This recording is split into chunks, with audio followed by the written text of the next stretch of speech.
Film Buffering. Hello, everybody, and welcome back to another episode of Film Buffering. I'm one of your hosts, Coulter Harkins. I'm here with Alex Tate and Todd Foley, the OG crew. Don't forget to like and subscribe if you can. And today we're going to talk about The Father. Date of birth? Friday, 31st of December, 1937. You're living with your daughter at the moment? Yes, until she goes to live in Paris. No, Dad, why do you keep going on about Paris? You told me. No, I didn't. I'm sorry, Anne, you told me the other day. Have you forgotten? She's forgotten. Paris. They don't even speak English there. Dad, I'd like you to meet Laura. How do you do, sir? I say, you're gorgeous. Thank you. I must say he's charming. Yeah, not always. Laura has come round to help you. I don't need her or anyone else. I can manage very well on my own. Everything all right? Who are you? Actually, it's me, Paul. Who? I live here. What is this nonsense? Anne? It's me. Ah, there she is. Your father seemed a bit confused. Something wrong? Where's Anne? Sorry? Anne, where is she? I'm here. What's the matter, Dad? Strange things going on around us. Don't worry. Everything will sort itself out. Saw it in his eyes, didn't know who I was. It was like I was a stranger to him. Just did something to me. I don't know what she's cooking up against me, but she's cooking something up. What are you talking about, Dad? I'm not leaving my flat! I am not leaving my flat! This really is my flat. Isn't it? You see, the situation is very simple. My daughter is of the opinion that I cannot manage on my own. I'm so sorry about this. Why? She understands perfectly. It's important. I explained it all to you. Why do you keep looking as if there's something wrong? Everything is fine. I think she tries to do the best she can for you, Anthony. Everything will be all right. I promise you. There's something funny going on.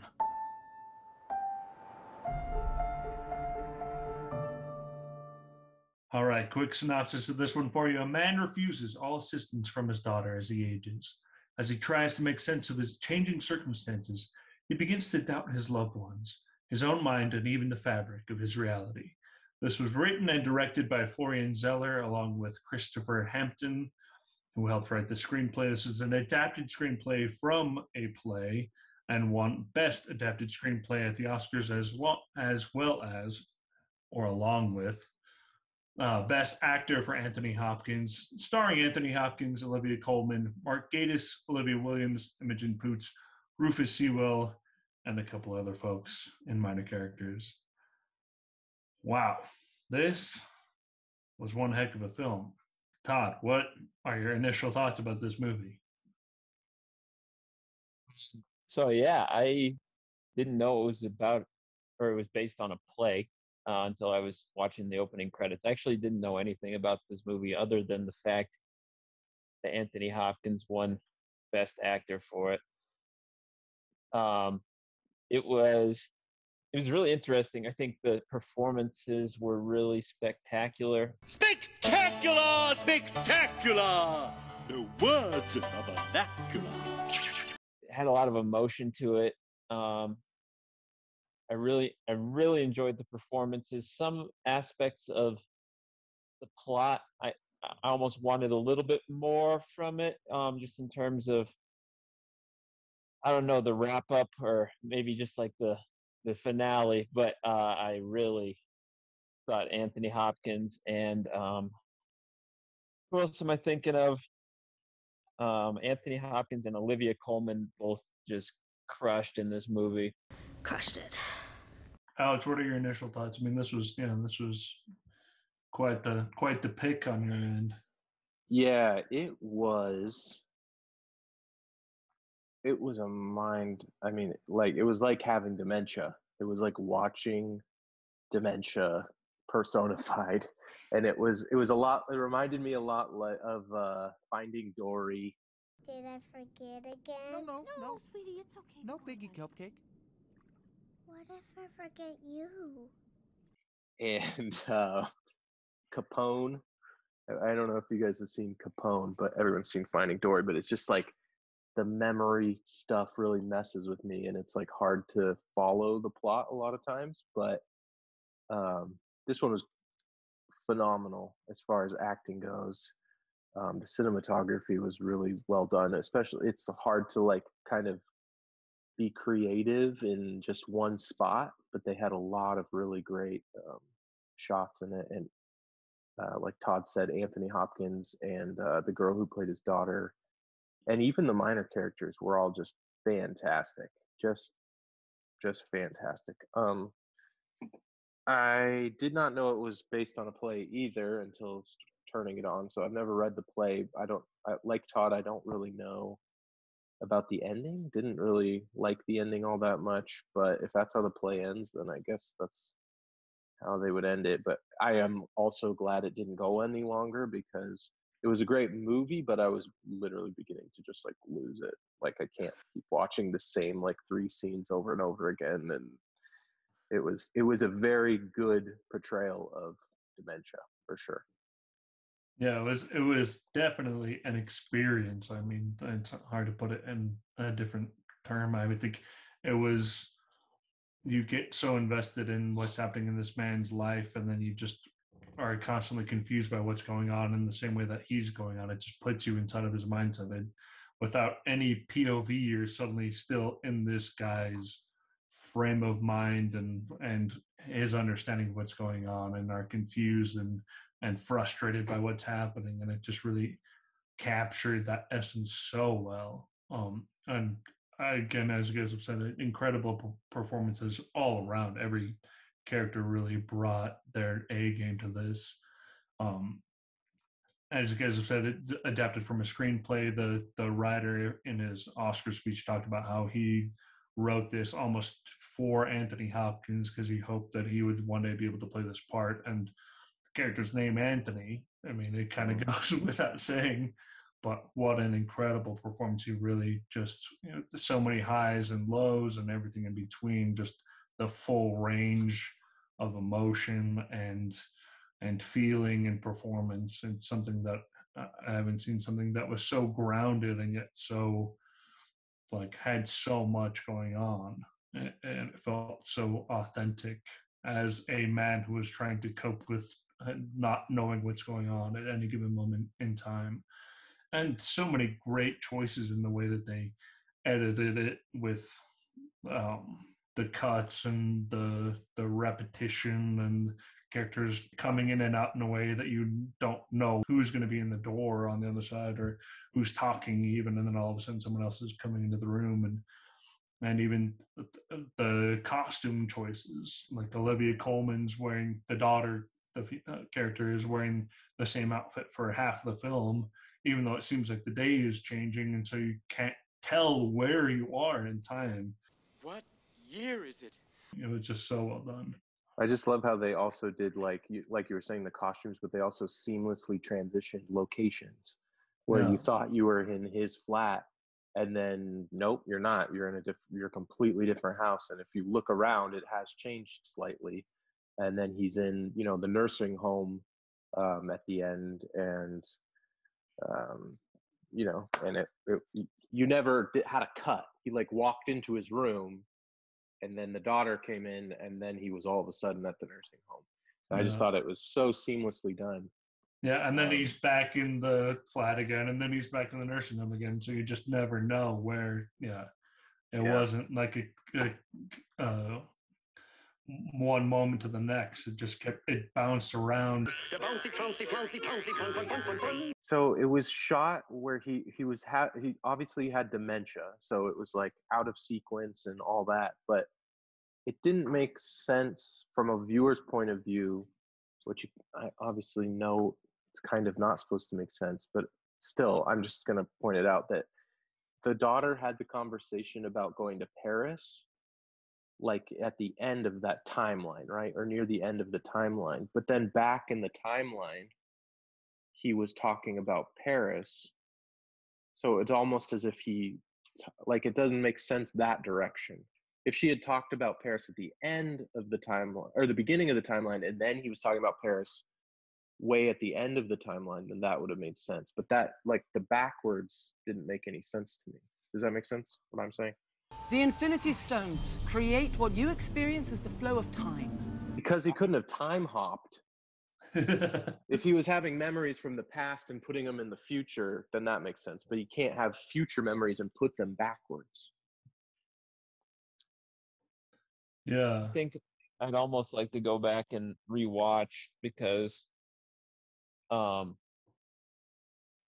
yeah, I feel like this is a movie where you could probably go back and pick up on things after a few views of it. And I'm wondering, because I had kind of a similar thought when he's talking to her about Paris, and she's just like, "What are you talking about?" Like that was a weird moment, and so I thought maybe that I'd missed something or something like that, or maybe the edit got weird or something. I don't know. Yeah, no, I totally agree, because I feel like if he had said that and she was like, that was, 15 years ago, that never happened, whatever, then okay. But it just doesn't make sense that, because then they came back to it at the end where it was like, yeah, she's in Paris, which is, if they hadn't done that, then maybe he had just made the whole conversation up. But I don't know. That's a minor problem with it. And then another problem with it, which I was actually kind of, as I'm thinking about it more, is not really a problem. I was thinking, like, I kind of got sick of watching the same 4 scenes over and over again. But in order to have more scenes, they would have to make the movie longer. And if the movie was longer, I just think the audience would completely lose it. Because I was about to lose my mind just at that length. Keep coming back to the same chicken dinner. Yeah, or exactly. do we? We don't know. Chickens go in, pies come out. Ooh, what kind of pies? Apple. My favorite. Chicken pies, you great lummox. Yeah, it's tough because it does make you wonder, like is he replaying scenes in his own mind that don't make sense to try to justify what's going on of his daughter still being there, and if she doesn't understand that she's gone, then of course she's not gone. But it makes you wonder what's actually happened or what hasn't happened, or is it because it doesn't make sense. You're right in the sense of if every scene that his daughter's in is a real sequence that's actually happening. But if it's him just trying to sort through his mind of what's going on, right? And then if she has to deny that she's gone, because otherwise how could she still be there? And so it makes you just wonder, like, how much is it her trying to play into I'm here right now, so don't worry about that, or how much is it him just making it up, or what's going on, what is reality, what is not reality. Yeah, I pretty much landed on the most of it is not reality. No. I love how they threw in the nurses as the main characters in parts, where like the husband was that dude nurse, and the nurse at the end was also like the caretaker, right? She came in as like Laura or whatever.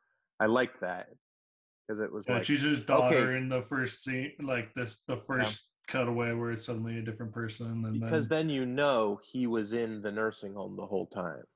Yeah, seeing them. But I don't know if you want to try to make it logical. That's logic. Which I'm not sure you can. I'm not sure you can, because that's the whole point of the movie, is like you're supposed to experience what this guy is going through. Yeah. How much does trying to over logic a plot kind of ruin the effect that it has on the viewer? Because the whole thing is in the sense of allowing yourself to take part in the story, those effects totally work. But when you try to pick it apart, it does become confusing. It's like, wait, what is reality? What is not reality? And if you try to piece it out, how much does that ruin the effect? But then, in a way, if you try to tear it apart, that's kind of what he's going through. So it almost makes it more effective. Yeah. In a way. Yeah, and man, just like I don't know, it really reminded me of, or just made me think about my own grandfather dealt with a lot of dementia towards the end of his life, and just the frustration. Like, I mean, and who knows what he actually was experiencing, if it was anything compared to a movie like this, or if this is any comparison to what people with actual dementia experience. But it's just like the frustration you feel, because from our point of view and from his point of view, it felt like kind of a sequence, but everything just there was no truth, there was no reason. It was just like everything kept constantly changing, and he couldn't make sense of why, and just like how frustrating that would be. Similar to like when we talked about The Sound of Metal, just kind of really put you in the shoes in a way of the person who's going through challenges, how incredibly frustrating it must be when no one else can experience that at the same level. It's not like I can be like, oh yeah, I've been that time when I had dementia, I remember that. Like it's just like, Right. Yeah, it's just, Yeah, you're on your own. You don't know until you're there. Yeah.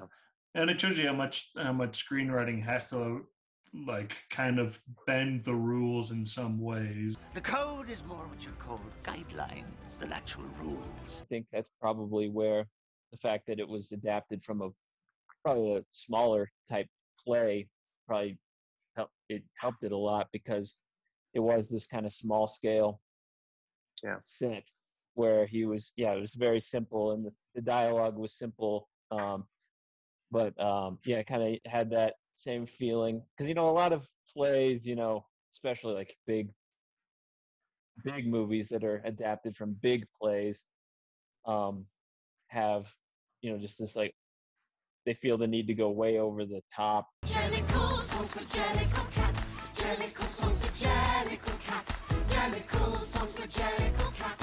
Jellicle songs for Jellicle cats. Whereas like this kind of reminded me of like Glengarry Glen Ross, where it was like the simplicity of it was like the power of it, and really made it. Yeah, they didn't have to have a huge cast or a lot to make this happen. They just had to have some killer actors, and they did. They did. And they did. And they did. And we're going like, The music was really good too. I think it was kind of the similar music over and over again, but it really went well with the film as well. And that was by Ludovico Einaudi, who's like this great like pianist, who my folks actually introduced me to, and just a really, he's done a few different films. I think actually he might have done Nomadland too. That is correct. I really, really enjoyed the scene where he offered the girl a drink, and he did his like he was saying that he could tap dance and do all that, and that scene was really good. The daughter talks about how he has his moments where he's really charming or whatever else, and you can see someone who would have that. He had some levity and some lows, but that was definitely the biggest scene of that kind of attitude and the contrast that he showed was just so good. I mean, Anthony Hopkins, we've all known for a long time, is just a fantastic actor, but I feel like this was definitely worthy of an Academy Award, and it was up there with his Hannibal Lecter performance for sure. I mean, yeah, if anyone deserves to be like a knight just for like acting ability and just like longevity, dude, it's like, I mean, that guy's he's been acting for forever. Like he's been like ever since like the 70s, he's doing like, I loved him in like Bridge Too Far, and of course Hannibal Lecter. I mean, Meet Joe Black, and I mean, it's like, dude, it's 2021 and this guy's still like winning Best Actor. Yeah, having some of the best performances of his life. Yeah. It's unbelievable. wow, you're amazing.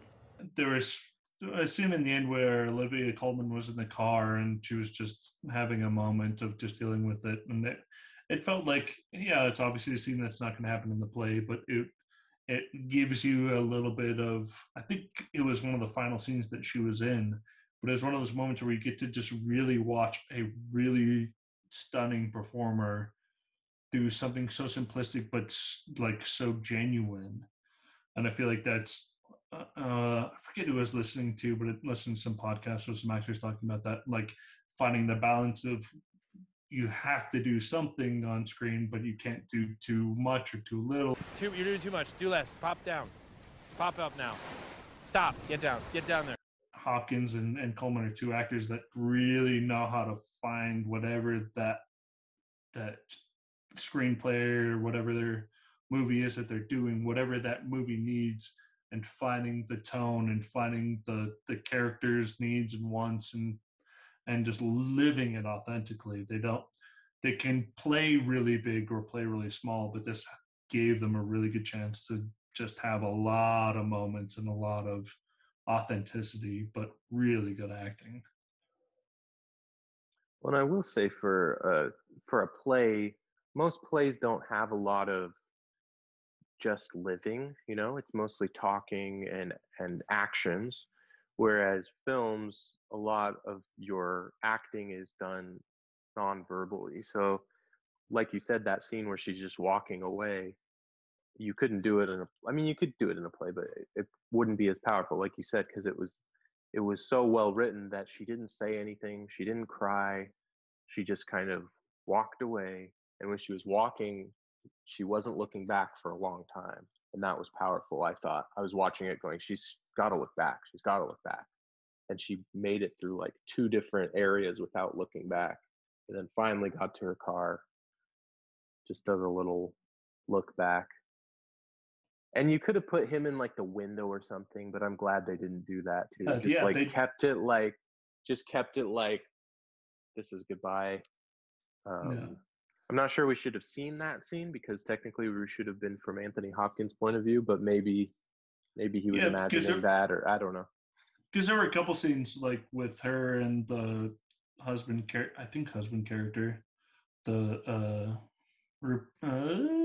repeat dinner one that he walked in on. Yeah. Where she talks about him being ill, and then you cut to him and see his upset. And I think it was those that they chose those nice moments of letting it still be a film.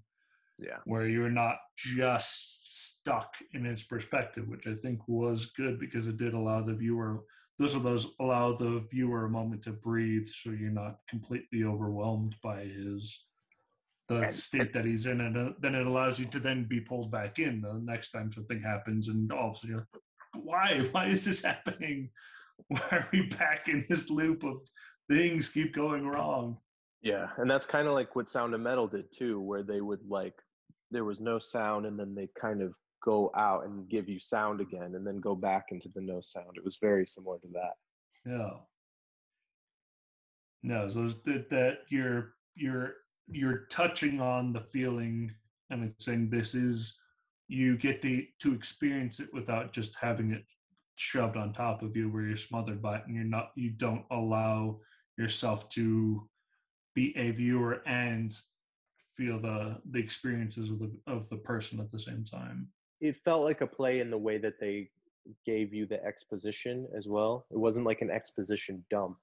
It was like, oh, Dad, I've been divorced for this many years or whatever. And then it showed how the husband, back in the past was disgruntled and angry about the situation. So you kind of put those pieces together as you're watching the film that, okay, this is what happened. This is why they broke up. The daughter died, all this kind of stuff. So I think that was just really well done as well.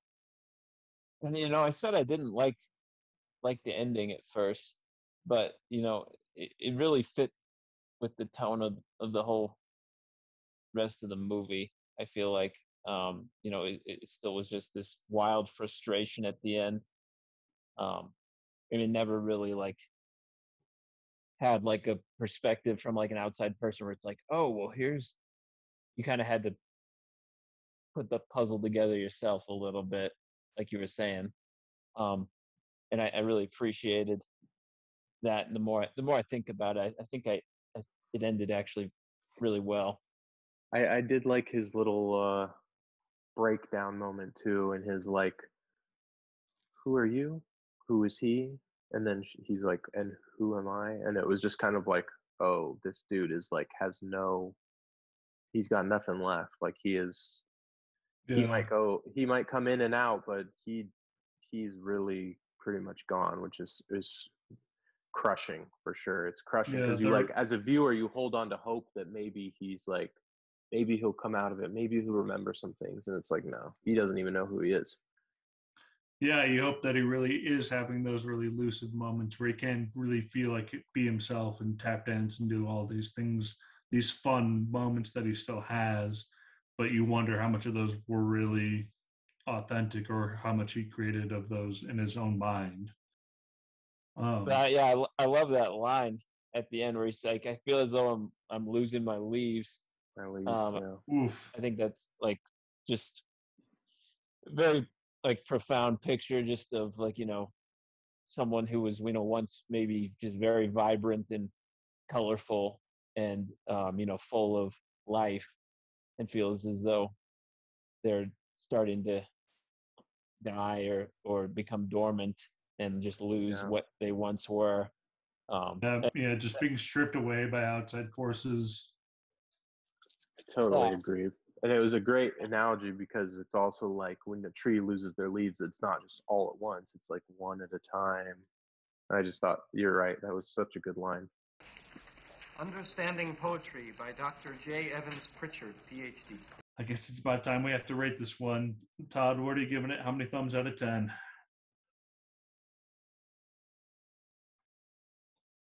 No, man, I said at the beginning I didn't like the ending, but as we were talking about it, I realized I did. And Anthony Hopkins just is the man.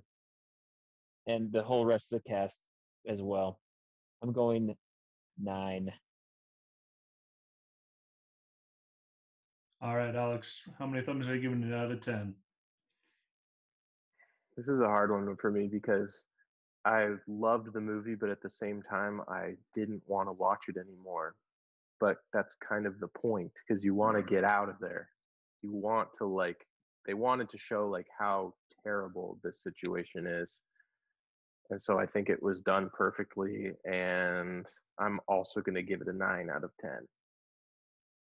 All right, I guess it's my turn then. I say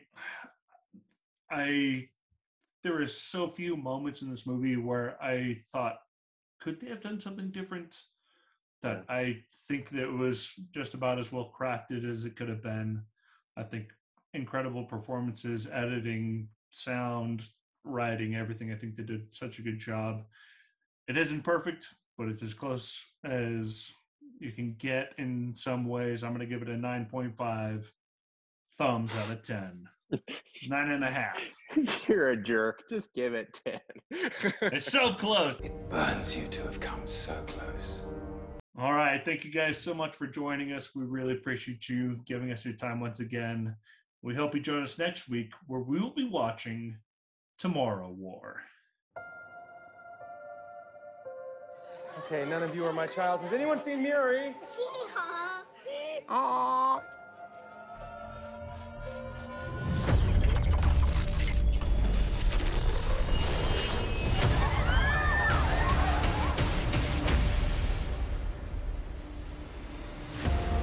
We are fighting a war 30 years in the future. Is this a joke? Our enemy is not human. We need you to fight. I got drafted. I will be back. Why is this happening? What about the teacher's deferment and the veterans deferment? If I don't go, they're going to draft you in my place. But if something does happen to me, you and Miri will be taken care of. If something happens to you, Dan, 70% of draftees do not return. Sometimes a man does what's best for his family, not himself. Move your shirt, please. Wait, what's this for? It's just a test. Oh, a seatbelt. Was it a driving test? No, you don't have jokes in the future?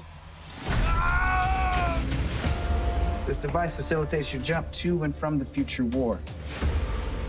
1 minute to jump. Oh, here, buddy. Take that. You just whip it around like that. How are you so calm? Long story. Are you ex-military? Yeah. Kind of a short story, I guess. 3, 2, 1. In 11 months' time, all human beings in the future will be wiped from the face of the earth. Unless you help us. trying to save my daughter. If I gotta save the world to save her, then I'm gonna do it. This is the end. The human species will disappear from the face of the earth. We are literally living on borrowed time. There's still a chance that we can stop this war from ever happening. So we gotta fight. Well, it's nice knowing you.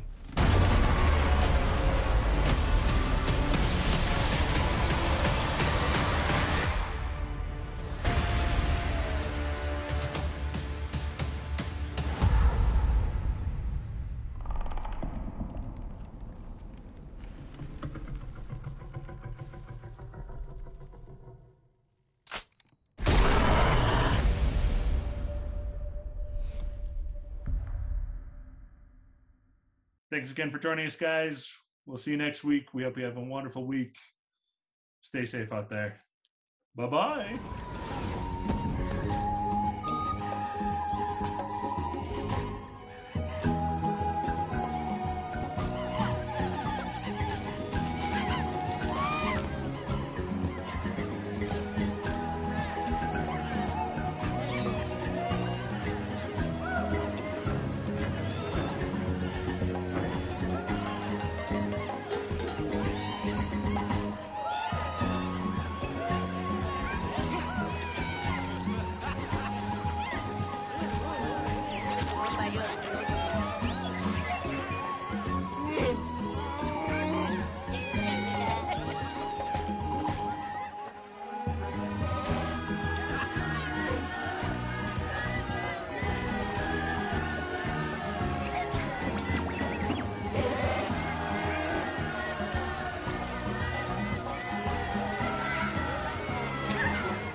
Film buff. Erring.